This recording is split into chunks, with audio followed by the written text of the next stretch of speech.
గత బీఆర్ఎస్ హయాంలో నిర్మించిన కాళేశ్వరం ప్రాజెక్టు అవినీతి అవకతవకల ఆరోపణలపై కాంగ్రెస్ ప్రభుత్వం సంచలన నిర్ణయం తీసుకుంది. తాజాగా ముఖ్యమంత్రి రేవంత్ రెడ్డి అధ్యక్షతన జరిగిన మంత్రిమండలి సమావేశంలో ఈ అంశంపై చర్చించింది. ఈ క్రమంలోనే కాళేశ్వరంపై జ్యుడిషియల్ విచారణకు కమిటీని ఏర్పాటు చేస్తూ నిర్ణయం తీసుకున్నారు. సుప్రీంకోర్టు మాజీ న్యాయమూర్తి పినాకిని చంద్రఘోష్ అధ్యక్షతన జ్యుడిషియల్ కమిషన్ ఏర్పాటు చేయాలని రాష్ట్ర మంత్రివర్గం నిర్ణయించింది. జస్టిస్ చంద్రఘోష్ గతంలో లోక్పాల్గా ఏపీ హైకోర్టు ప్రధాన న్యాయమూర్తిగా వ్యవహరించారు. కాళేశ్వరం ప్రాజెక్టు విచారణ నివేదికల సమర్పణకు గాను ప్రభుత్వం 100 రోజుల గడువు విధించింది.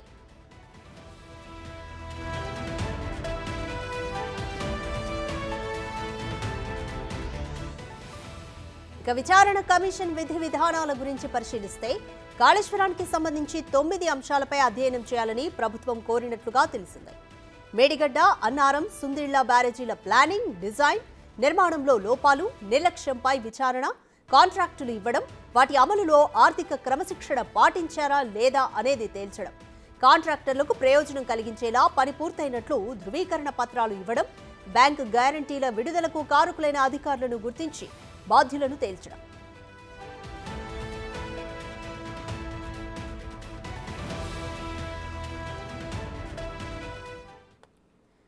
మోర్ డీటెయిల్స్ మా ఇన్పుట్ ఎడిటర్ పవన్ కుమార్ అందిస్తారు.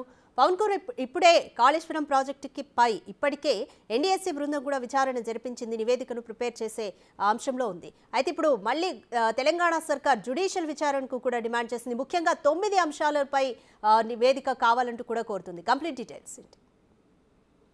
వాస్తవానికి కాంగ్రెస్ పార్టీ మొదటి నుంచి కూడా కాళేశ్వరం పైన సంచలన ఆరోపణలు చేస్తుంది. కాళేశ్వరం ప్రాజెక్టు పైన పేరుతో పెద్ద ఎత్తున ఆర్థిక అవకతవకలకు పాల్పడుతున్నారు. కాళేశ్వరం ప్రాజెక్టు నిర్మాణం పేరుతో కోట్ల రూపాయలు అటు కల్వకుంట్ల చంద్రశేఖరరావు కుటుంబం దోచుకుంటుందనే ఆరోపణలు చేశారు.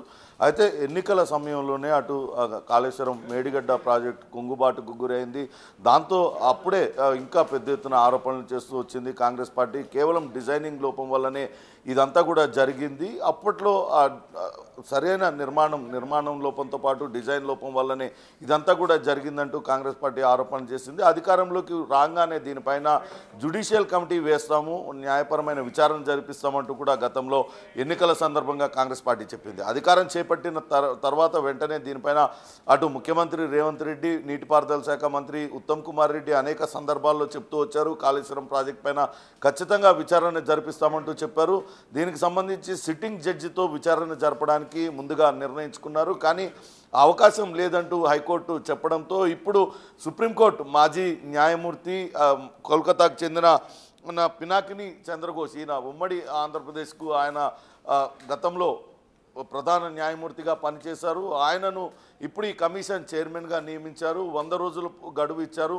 ఇందులో కాళేశ్వరం ప్రాజెక్టుకి ఎందుకు కుంగుబాటుకు గురైన విషయంలో ఏ అంశాలు ఉన్నాయని దానిపైన పూర్తి స్థాయిలో విచారణ జరపమన్నారు. ముఖ్యంగా 9 అంశాలు, మీరు అన్నట్లుగా 9 అంశాలలో విచారణ జరిపించాలంటూ ప్రభుత్వం కోరింది. అటు మేడిగడ్డ, అన్నారం, సుందిళ్ల బ్యారేజీల ప్లానింగ్, డిజైనింగ్, నిర్మాణంలో లోపాలు, అటు నిర్లక్ష్యంపై అటు నిర్వహణ, అట్లనే కాంట్రాక్ట్ కంపెనీ ఎల్ఎన్టీ, దీని నిర్మాణ సంస్థ ఎల్ఎన్టీ, దానికే కాంట్రాక్టులన్నీ దక్కాయి. ఆ ఎల్ఎన్టీకి అనుకూలంగా అధికారులందరూ కూడా వ్యవహరించారు. ఎల్ఎన్టీ సంస్థ చెప్పినట్లుగా చేశారంటూ ఇప్పటికే విజిలెన్స్ కూడా నివేదిక ఇచ్చింది.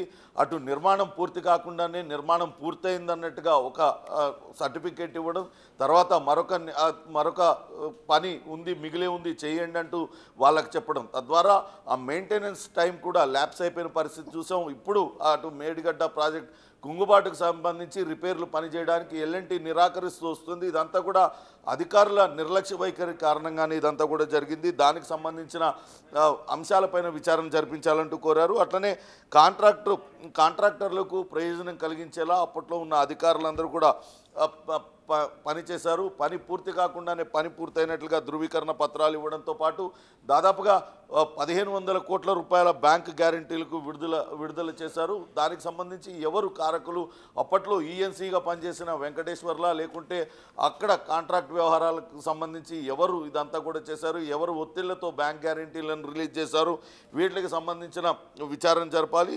అలానే ఆపరేషన్ అండ్ మెయింటెనెన్స్లో అటు నీటిపారుదల శాఖ అధికారులు ఎందుకు నిర్లక్ష్యం వహించాల్సి టైమ్లీ ఎందుకు కాంట్రాక్ట్ సంస్థతో వాళ్ళు ఆ మెయింటెనెన్స్ చేయించలేకపోయారనే దానిపైన కూడా విచారణ జరిపించాలి. అలానే అటు కాంట్రాక్ట్ సంస్థల నిర్లక్ష్యము, వాళ్ళు చేసిన ఆ లోపాలపైన కూడా విచారణ జరిపించాలంటూ చెప్పారు. క్వాలిటీ కంట్రోల్ అండ్ మానిటరింగ్ అంశాలపైన విచారణ జరిపించాలి. అట్లనే కాంట్రాక్టర్లు, నీటిపారుదల శాఖ అధికారులు పెద్ద ఎత్తున అవకతవకలకు పాల్పడ్డారు, ఆర్థికంగా ప్రయోజనం పొందారు అధికారులందరూ కూడా కాంట్రాక్ట్ సంస్థతో అనే ఆరోపణలు కూడా వస్తున్న నేపథ్యంలో వీటిలన్నిటిపైన విచారణ జరిపించాలి. ఇంకా ఎవరెవరి పాత్ర ఉంది, అధికారుల వెనకాలన్న నేతలు ఎవరు, నేతలు నిజంగానే ఆ అంచనాలను ఎందుకు పెంచవలసి వచ్చింది, ముందుగా కాంట్రాక్ట్ సంస్థకు ఇచ్చిన కాళేశ్వరం మొత్తం ప్రాజెక్టు విలువ ఎంతని చెప్పారు, కానీ అంచనాలను ఎందుకు పెంచారు, అంచనాలను ఎందుకు పెంచాల్సి వచ్చింది, పెంచిన విధంగా అక్కడ నిర్మాణం జరిగిందా, తదితర అంశాలన్నిటితోనూ కూడా విచారణ జరిపించాలంటూ ప్రభుత్వం కోరింది. దీనికి 100 రోజులు గడువిచ్చింది. 100 రోజుల్లో విచారణ పూర్తి చేసి నివేదిక ఇచ్చిన తర్వాత అటు కాళేశ్వరం ప్రాజెక్ట్ కుంగుబాటుకు ఎవరు కారణం అనే దానిపైన ఒక చర్యలు తీసుకునే అవకాశం అయితే కనపడుతుంది. ఇప్పటికే దీనికి సంబంధించిన అధికారులని సస్పెన్షన్ వేటు వేసింది, కొంతమంది విధుల నుంచి కూడా తొలగించిన పరిస్థితిని మనం చూస్తున్నాం. రాధిక, మేడిగడ్డకు సంబంధించి మాజీ ముఖ్యమంత్రి కేసీఆర్ అయితే సమర్థించుకుంటున్నారు. 2-3 పిల్లర్లు కుంగినంత మాత్రాన ఇంత హడావిడి చేయాలా, భూమి బద్దలైనట్టుగా హడావిడి చేస్తున్నారు అంటూ కూడా ఆయన సమర్థించుకుంటున్నారు. మరొకవైపు చూస్తేనేమో కాగ్ రిపోర్ట్ కానీ ఇటు సిబిఐ కూడా స్వయంగా ఇన్వాల్వ్ అవుతామంటూ కూడా పిటిషన్ వేశారు హైకోర్టులో. సో వీటన్నిటికీ ఏ విధంగా సమాధానం చెప్పబోతుంది అనుకోవచ్చు బీఆర్ఎస్? మొదటి నుంచి కూడా మేడిగడ్డ ప్రాజెక్ట్ కుంగుబాటు పైన అటు బీఆర్ఎస్ ఆత్మరక్షణ వైఖరినే ప్రదర్శిస్తూ ఉంది.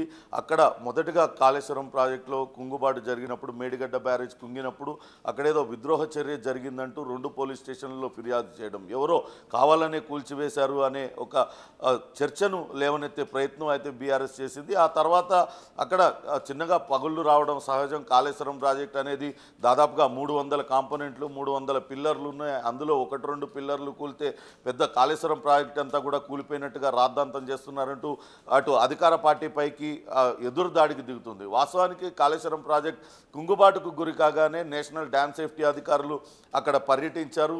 అక్కడ దర్యాప్తు చేస్తున్న విజిలెన్స్ అధికారులు అక్కడంతా కూడా పర్యటించారు. అక్కడ బుంగలు ఏర్పడడానికి కానీ, ఇక్కడ ప్రాజెక్టు అటు కుంగిపోవడానికి కానీ కారణం కింద ఇసుక జారిపోవడమే. అక్కడ క్షేత్రస్థాయిలో చేయాల్సిన భూసార పరీక్షలు ఏవి కూడా చేయకుండా అక్కడ ఇష్టారాజ్యంగా నిర్మాణాలు చేశారు. మొదటి నుంచి కూడా కేసీఆర్ చెప్తూ వస్తున్నారు, కాళేశ్వరం అనేది తన మానస పుత్రిక, తన రక్తాన్ని మెదడును కరిగించి తానే డిజైన్ చేశానంటూ చెప్తూ వచ్చారు. అయితే నేషనల్ డ్యామ్ సేఫ్టీ అధికారులు ఆ డిజైనింగ్ లోపం వల్లనే కుంగుబాటుకు గురైందంటూ ప్రాథమిక నివేదిక కూడా ఇచ్చారు. ఆ ప్రాథమిక నివేదికను కూడా బీఆర్ఎస్ నేతలు తప్పుపట్టే ప్రయత్నం చేశారు. కావాలనే బీఆర్ఎస్ పైన బురద జల్లడానికే నేషనల్ డ్యామ్ సేఫ్టీ అధికారులు ఆ రకమైన నివేదికనిచ్చారు.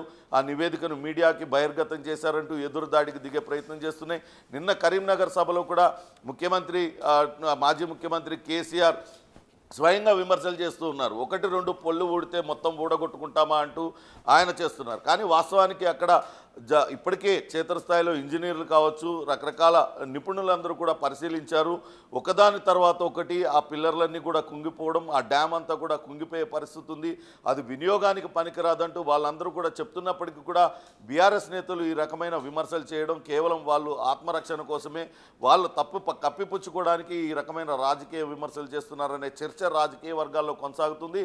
ఇప్పటికే ఈ కమిషన్లో ఎవరెవరు సభ్యులుగా ఉంటారు, నిపుణులైన ఇంజనీర్లతో పాటు వివిధ విభాగాలకు సంబంధించిన అధికారులందరినీ కూడా ఈ కమిషన్లో సభ్యులుగా ఏర్పాటు చేస్తారు. వాళ్ళు నేషనల్ డ్యామ్ సేఫ్టీ అధికారులు ఇప్పటికే జరిపిన విచారణను, అట్లనే విజిలెన్స్ విచారణను అన్నింటినీ కూడా పరిగణనలోకి తీసుకొని ఎవరెవరు బాధ్యులు, ఎందుకు ఆ రకంగా చేయాల్సి వచ్చింది, ప్రాజెక్ట్ అంచనాలను ఎందుకు పెంచాల్సి వచ్చింది, డిజైనింగ్ లోపం వల్లనే ఇది కుంగుబాటు జరిగిందా, లేకుంటే నిర్వహణ లోపం వల్ల జరిగిందా, నిర్మాణంలో సరైన క్వాలిటీ పాటించకపోవడం వల్లనే ఇట్లాంటి పగుళ్ళు ఏర్పడ్డాయా, వీటిలన్నిటిపైన విస్తృతంగా వాళ్ళు విచారణ జరిపిన తర్వాతే నివేదిక ఇచ్చే అవకాశం ఉంది. దీనికి బాధ్యులైన వారిని ఎవరెవరు ఉండేది దానిలో పేర్లు పెట్టే అవకాశం కూడా ఉంది. Radhika, right, thank you Pawan.